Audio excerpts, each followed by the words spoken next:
Hello guys, welcome back. और आज के क्वेश्चन है हमारे पास best time to buy and sell stocks का सेकंड पार्ट।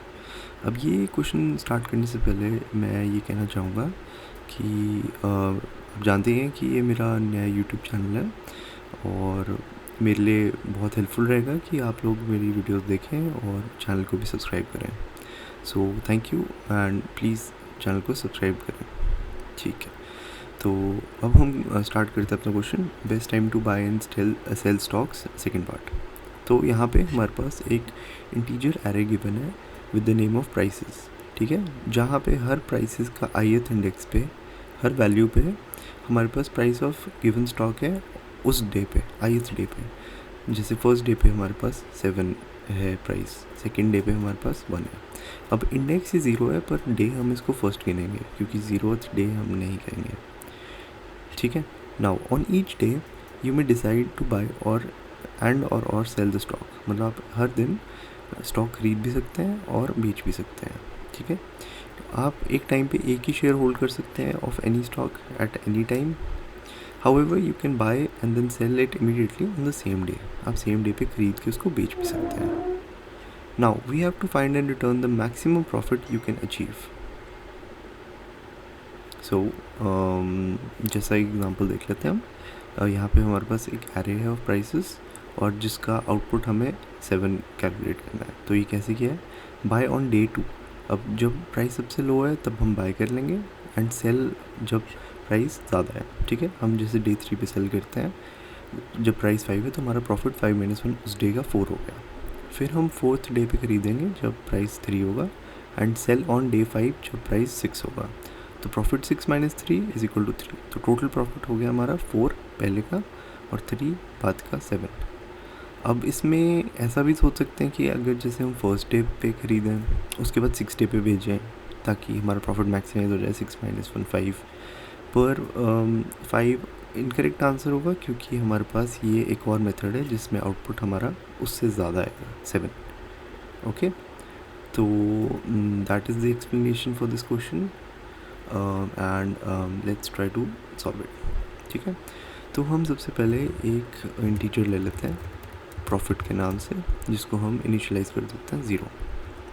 ठीक है, अब हम एक इंटीजर अज्यूम करते हैं बाय, जब हम बाय करेंगे। ठीक है, विच लेट्स अज्यूम कि ये हम फर्स्ट इंडेक्स पे बाय कर रहे हैं 0 डे पे सपोज ना, हम मतलब 7 पे खरीदेंगे। ठीक है, और अब हम एक इंट ले लेंगे days which will be total कितने दिन हैं हमारे पास, टोटल प्राइसेस का साइज़।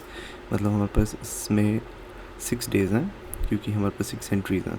ठीक है, अब हम फॉर लूप चलाएंगे।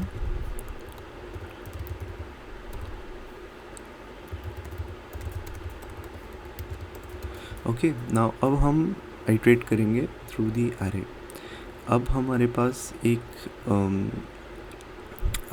अब हम ये देखते हैं कि इफ़ जो हमारा बाय है, जो 0th इंडेक्स पे प्राइस है हमारा, if that is less then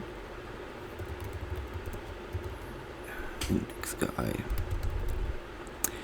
and if it is the case then profit में हम ऐड कर देंगे प्राइसेस का आई माइनस बाय। ओके, तो अब हमने ये क्या किया है, मैं फटाफट ये कोड स्निपेट एक्सप्लेन कर देता हूँ। हमने बाय इनिशियलाइज कर लिया फर्स्ट इंडेक्स एकदम 0th वैल्यू। ठीक है, which is in this case example 1 7। ठीक है, तो मतलब बाय की वैल्यू 7 है और डेज़ हो गए हमारे टोटल डेज़। ठीक है, अब हम आइट्रेट करेंगे थ्रू दी इंटायर एरे और अगर हमारे पास बाय की वैल्यू इस केस में 7, इस एग्जांपल के केस में अगर वो लेस है प्राइसेस ऑफ आई, अभी जब आई 0 होगा तो प्राइसेस ऑफ आई भी 7 होगा। पर नेक्स्ट टाइम जब 1 होगा, फॉर लूप जब चलेगा नेक्स्ट आइट्रेशन में, और जब प्राइसेस ऑफ आई की वैल्यू 1 हो जाएगी और वो बाई से अब ये डिस्प्रूव हो जाएगा ना ये वाला इफ स्टेटमेंट, तो हम क्या कर लेंगे उस केस में, हम करेंगे buy is equal to prices of I, मतलब हम बाय की वैल्यू अपडेट कर देंगे। ठीक है, अभी हमने इनिशियलाइज़ करी है फर्स्ट वैल्यू से, पर हम सबसे मिनिमम वैल्यू से उसको अपडेट कर देंगे, ठीक है। और बस अब ये एक बार पूरा रन होएगा तो हम उसके बाद कर देंगे रिटर्न प्रॉफिट, ठीक है।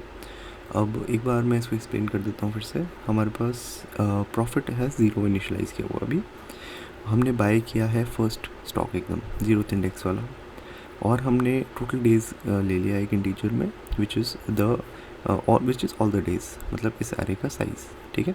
फिर हमने एक फॉर लूप चलाया है टू आइटरेट, और हर वैल्यू के लिए हम चेक करेंगे अब, ठीक है। अब आई 0 से स्टार्ट हुआ है, and if the buy is less than prices of I. अभी बाय हमारा पास 7 है, और प्राइसेस ऑफ आई भी 0th इंडेक्स पे 7 होगा, which is not less than this, ठीक है। तो हमारे बाय में प्राइसेस ऑफ आई आ जाएगा, जो अभी भी है ही, ठीक है। पर नेक्स्ट जब हमारा आइट्रेशन होएगा, जब आई इज़ इक्वल टू 1 होएगा और हमारा prices of I is equal to 1 की वैल्यू ले लेगा, तब ये कंडीशन फॉल्स हो जाएगी इफ़ वाली, और हमारे बाय में प्राइसेस ऑफ 1 आ जाएगा, मतलब 1, ठीक है। तो हमारा बाय छोटा हो गया इससे। अब ऐसे करके पूरा आगे तक चलेगा, एंड पूरा जब हमारे पास आइट्रेट हो जाएगी पूरी प्राइसेस की अरे, तो हमारे प्रॉफिट में वैल्यू स्टोर होती रहेंगी which is prices of I minus buy, ठीक है। मतलब बाय हमने मिनिमम रखना है, तभी हमने हमेशा रखा है कि buy is less than prices of I, ठीक है। अब इसको हम एक बार सबमिट करके देखते हैं,